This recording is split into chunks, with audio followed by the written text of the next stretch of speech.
ಎಲ್ಲರಿಗೂ ನಮಸ್ಕಾರ. ನಮಸ್ಕಾರ. ಇವತ್ತು ನಾವು ಚರ್ಚೆ ಮಾಡ್ತಿರೋ ವಿಷಯ ಅಂದ್ರೆ ಹಾ. ಬಹುಶಃ ಈಗ ತುಂಬಾ ಜನ ಕಾಯ್ತಾ ಇರೋ ಒಂದು ವಿಚಾರ. ಯೂನಿವರ್ಸಿಟಿ ರಿಸಲ್ಟ್ಸ್ ಬಗ್ಗೆ. ಹೌದು, ಫಲಿತಾಂಶಗಳಿಗಾಗಿ ಕಾಯೋದು ಯಾವಾಗ್ಲೂ ಸ್ವಲ್ಪ ಆತಂಕ ಇದ್ದೇ ಇರುತ್ತೆ. ಕರೆಕ್ಟ್. ನಮ್ಮತ್ರ ಫಲಿತಾಂಶ ವಿಳಂಬ, ತಾಳ್ಮೆ ಇನ್ನಿರಿ ಅನ್ನೋ ಒಂದು ಮಾಹಿತಿ ಇದೆ. ಅದರ ಆಧಾರದ ಮೇಲೆ ಈಗ ಏನು ನಡೀತಿದೆ ಅಂತ ಸ್ವಲ್ಪ ಆಳವಾಗಿ ನೋಡೋಣ. ಸರಿ, ಮೊದಲನೇ ವಿಷಯ ಅಂದ್ರೆ ಈಗ ರಿಸಲ್ಟ್ಸ್ ಇನ್ನೂ ಬಂದಿಲ್ಲ. ನಿರೀಕ್ಷೆ ಮಾಡಿದ ದಿನಾಂಕದಂದು ಕೂಡ ಬಂದಿಲ್ಲ ಅಂತ ಸ್ಪಷ್ಟವಾಗಿ ಗೊತ್ತಾಗಿದೆ. ಹೌದು, ಅದನ್ನ ಈಗ ಎಲ್ಲರಲ್ಲೂ ಸ್ವಲ್ಪ ಜಾಸ್ತಿ ಕುತೂಹಲ, ಕೆಲವೊಮ್ಮೆ ಟೆನ್ಷನ್ ಕೂಡ ತರ್ತಾ ಇದೆ. ನಿಜ. ಆದ್ರೆ ನೋಡಿ, ಈ ಮಾಹಿತಿಯಲ್ಲಿ ಒಂದು ಮುಖ್ಯವಾದ ಅಂಶ ಹೇಳಿದ್ದಾರೆ. ಏನಂದ್ರೆ ಅತಿಯಾಗಿ ಆತಂಕ ಪಡೋ ಅಗತ್ಯ ಇಲ್ಲ ಅಂತ. ಯಾಕಂದ್ರೆ ಒತ್ತಡ ಮಾಡ್ಕೊಂಡ್ರೆ ಪರಿಸ್ಥಿತಿ ಏನೋ ಬದಲಾಗಲ್ಲ ಅಲ್ವಾ. ಹಾಗಾಗಿ ಸದ್ಯಕ್ಕೆ ಬೇರೆ ವಿಷಯಗಳ ಕಡೆಗೆ ಗಮನ ಹರಿಸುವ ಉತ್ತಮ ಅಂತನೂ ಒಂದು ಸಲಹೆ ಇದೆ. ಹೌದು, ಅದು ಸರಿ. ಆದರೆ ರಿಸಲ್ಟ್ಸ್ ಬರೋವರೆಗೂ ಬೇರೆ ಕಡೆ ಗಮನ ಕೊಡೋದಂದ್ರೆ ಅದು ಸ್ವಲ್ಪ ಕಷ್ಟನೇ ಅಲ್ವೇ? ಎಲ್ಲರ ಗಮನ ಅಲ್ಲೇ ಇರುತ್ತೆ. ಖಂಡಿತ, ಅದು ಸಹಜ.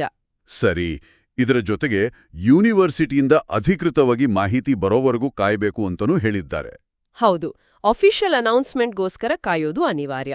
ಮತ್ತೆ ರಿಸಲ್ಟ್ಸ್ ನೋಡೋಕೆ ಇರುವ ಪೋರ್ಟಲ್ ಕೂಡ ಅದು ಇನ್ನೂ ಓಪನ್ ಆಗಿಲ್ಲ ಅಂತಾನೂ ಮಾಹಿತಿ ಇದೆ. ಅಂದ್ರೆ ಸದ್ಯಕ್ಕೆ ಚೆಕ್ ಮಾಡಿದ್ರೂ ಏನೂ ಕಾಣಿಸಲ್ಲ ಅಂತ ಆಯ್ತು. ಬಹುಶಃ ಹಾಗೆ. ಈಗ ಈ ವಿಳಂಬಕ್ಕೆ ಕಾರಣ ಏನು ಅಂತ ಯೋಚನೆ ಮಾಡಿದ್ರೆ ತಾಂತ್ರಿಕ ಕಾರಣಗಳು ಇರಬಹುದು ಅಂತ ಒಂದು ಸೂಚನೆ ಕೊಟ್ಟಿದ್ದಾರೆ. ಓ, ಟೆಕ್ನಿಕಲ್ ಇಶ್ಯೂಸ್.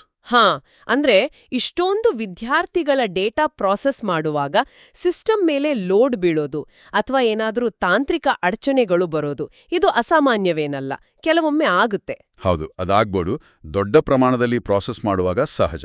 ಸರಿ, ಆದ್ರೆ ಒಂದು ಒಳ್ಳೆ ವಿಷಯ ಏನಂದ್ರೆ ರಿಸಲ್ಟ್ಸ್ ರೆಡಿ ಆದ ತಕ್ಷಣ ಮಾಹಿತಿ ಕೊಡ್ತೀವಿ ಅಂತ ಭರವಸೆನೂ ಕೊಟ್ಟಿದ್ದಾರೆ. ಹೌದು, ಅದು ಮುಖ್ಯ.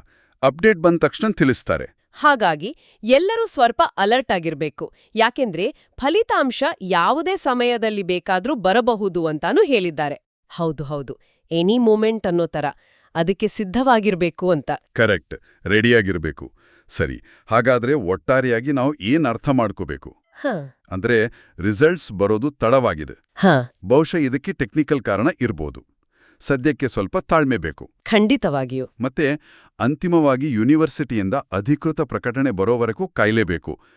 ಹೌದು, ಇಲ್ಲಿ ನಾನೊಂದು ವಿಷಯ ಸೇರಿಸಬಹುದಾ? ಖಂಡಿತ, ಹೇಳಿ. ಅಂದ್ರೆ ಈಗ ಈ ಕಾಯುವ ಸಮಯ ಇದೆಯಲ್ಲ, ಇದನ್ನ ಕೇವಲ ಟೆನ್ಷನ್ನಲ್ಲಿ ಕಳೆಯೋ ಬದಲು ಇದನ್ನ ಬೇರೆ ರೀತಿ ಬಳಸ್ಕೊಳ್ಳೋಕೆ ಸಾಧ್ಯನಾ ಅಂತ ಯೋಚನೆ ಮಾಡಬಹುದು.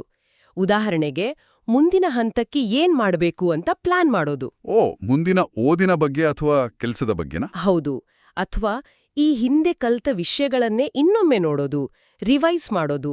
ಹೀಗೆ ಮಾಡಿದ್ರೆ ಈ ಕಾಯುವಿಕೆ ಅನ್ನೋದು ಸ್ವಲ್ಪ ಪ್ರೊಡಕ್ಟಿವ್ ಆಗೂ ಇರುತ್ತೆ ಅಲ್ವಾ? ಇದು ಸುಮ್ನೆ ಒಂದು ಆಲೋಚನೆ ಅಷ್ಟೇ. ಇಲ್ಲ, ಇದು ತುಂಬಾನೇ ಒಳ್ಳೆ ಪಾಯಿಂಟು. ಆತಂಕ ಕಡಿಮೆ ಮಾಡಿಕೊಂಡು ಸಮಯವನ್ನ ಸಕಾರಾತ್ಮಕವಾಗಿ ಬಳಸ್ಕೊಳ್ಳೋದು. ಖಂಡಿತವಾಗಿಯೂ ಎಲ್ಲರೂ ಇದ್ರ ಬಗ್ಗೆ ಯೋಚಿಸ್ಬೋದು. ಹೌದು. ಸರಿ, ಹಾಗಾದ್ರೆ ಇವತ್ತಿನ ಚರ್ಚೆಯನ್ನ ಇಲ್ಲಿಗೆ ಮುಗಿಸೋಣ. ಕೇಳುಗರಿಗೆಲ್ಲ ಧನ್ಯವಾದಗಳು. ಧನ್ಯವಾದಗಳು.